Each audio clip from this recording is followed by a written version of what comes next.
Assalamualaikum warahmatullahi wabarakatuh. Apa kabar anak-anak semua? Semoga semuanya dalam keadaan sehat walafiat. Di sini kita akan membahas kelanjutan dari materi kita yang lalu. Kita kan kemarin hanya membahas 3 kerajaan nih. Nah, pada hari ini kita akan melanjutkan materi kita pada minggu lalu, yaitu perlawanan terhadap pemerintahan Hindia Belanda. Nah, yang ketiga ini kan sudah kita bahas kemarin. Nah, sekarang kita akan membahas perang Aceh, perlawanan Sisingamangaraja, perang Banjar, dan perang Jagaraja di Bali. Perang Aceh.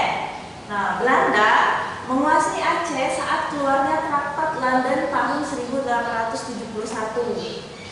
Nah, dengan adanya keluarnya traktat ini membuat Belanda kembali menguasai Aceh.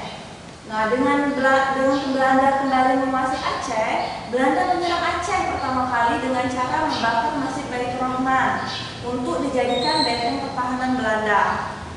Nah, dengan adanya pembakaran Masjid Baitur Rahman tersebut membuat masyarakat Aceh itu ingin melawan dengan dipimpin oleh Jenderal Kohler Kohler yang ada di Aceh. Namun perlawanan tersebut membuat Jenderal Kohler ini wafat di Aceh. Nah, dengan adanya wafat Jenderal Kohler ini membuat dari masyarakat Aceh itu ingin adanya perlawanan kembali terhadap Hindia Belanda. Nah, dengan perlawanan tersebut membuat Hindia Belanda ini cukup kewalahan dengan adanya perlawanan tersebut. Nah, dengan kewalahan tersebut Belanda ingin kembali menggunakan siasat perang benteng stelsel yang sebelumnya telah digunakan oleh Belanda yang berhasil, namun di Aceh siasat perang stelsel ini tidak berhasil di Aceh. Nah, dengan adanya siasat perang stelsel ini tidak berhasil di Aceh, membuat Hindia Belanda ini berputar otak untuk mencari apa sih kelemahan dari Aceh ini. Nah, dengan hal tersebut diutuslah Snok Harbronje ini, atau nama samarannya itu Abdul Ghaffar. Yang Abdul Ghaffar ini dikirim ke Aceh untuk melihat kondisi masyarakat yang ada di Aceh.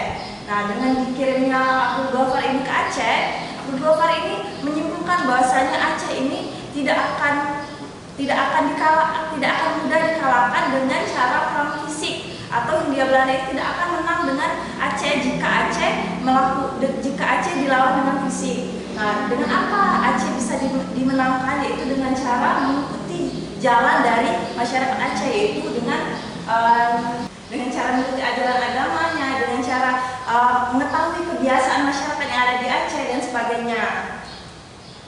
Nah, dengan hal tersebut membuat Abdul Ghaffar ini kembali mengutarakan idenya yang kemudian disetujui oleh Hindia Belanda, yaitu dengan cara melakukan taktik adu domba yang biasa digunakan oleh Hindia Belanda terhadap kerajaan-kerajaan lainnya untuk memenangkan siasatnya di kerajaan tersebut. Nah, taktik adu domba ini ada 6, yaitu yang pertama mengadu domba golongan Ule Balang atau bangsawan dengan kaum ulama.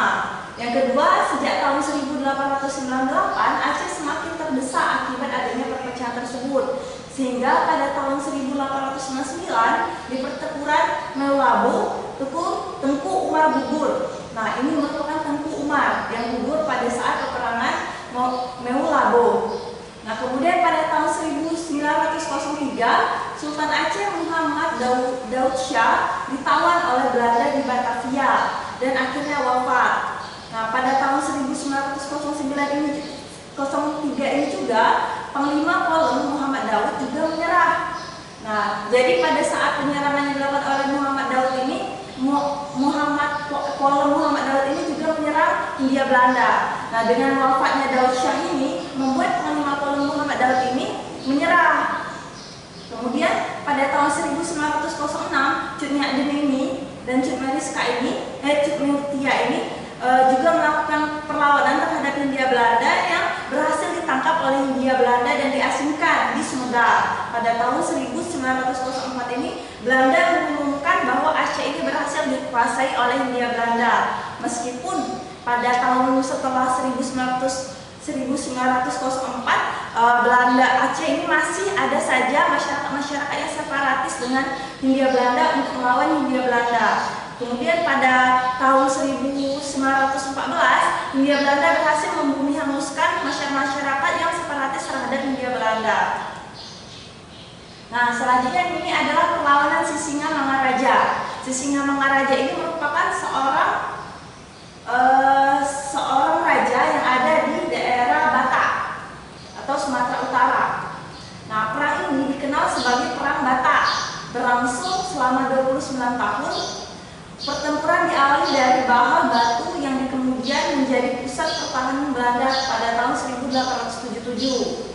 Nah, dengan berakhirnya perlawanan Sisingamangaraja ini dengan ditandai bahwa Kapten Christoffel berhasil mengepung benteng terakhir dari Sisingamangaraja di Pakpak. Kedua putra Sisingamangaraja ini juga gugur dalam peperangan yang ada di Batak tersebut. Nah, yang kemudian ini Perang Banjar. Perang Banjar ini dilakukan oleh Pangeran Tamjidillan mendapatkan dukungan dari Belanda untuk menaiki tahta. Jadi dari Perang Banjar ini terdapat pangeran yang bernama Tamjidillan. Pangeran Tamjidillan ini mendapatkan dukungan dari Hindia Belanda untuk menaiki tahta. Jadi bisa dikatakan sebagai kaki tangan dari Hindia Belanda sendiri. Kemudian dari Prabu Agam dan Pangeran Hidayat mulai melakukan perlawanan terhadap Belanda, namun Prabu Agam berhasil ditangkap oleh Belanda. Nah, Pangeran Antasari ini tahun 1859 meneruskan perlawanan dari Prabu Agam. Namun pasukan Pangeran Antasari ini berhasil dikalahkan kembali oleh Belanda. Yang disusul pula pada tahun 1862 Pangeran Hidayat menyerah dalam melawan Belanda. Nah, Perang Banjar ini pada tahun 1846 Belanda menyerang terlebih dahulu Bali dan berhasil menguasai Bali. Kemudian ekspedisi berlangsung kembali yang dilakukan oleh Hindia Belanda pada tahun 1849. Nah, kemudian dilanjutkan pada tahun 1906 setelah Belanda berhasil masuk ke Bali dan menguasai Bali sebagian. Belanda pada tahun 1606 ini menyerang atau berhasil menguasai kerajaan Gianyar dan Kelungkung yang ada di Bali.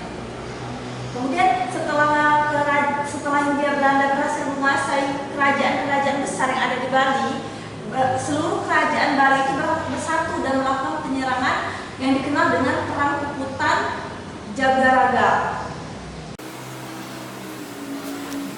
Nah, dari materi saat kemarin dan materi hari ini, kita telah membahas 7 kerajaan yang telah melakukan perlawanan terhadap Hindia Belanda. Jika ada yang ingin ditanyakan, bisa ditanyakan langsung di Google Classroom dan via grup.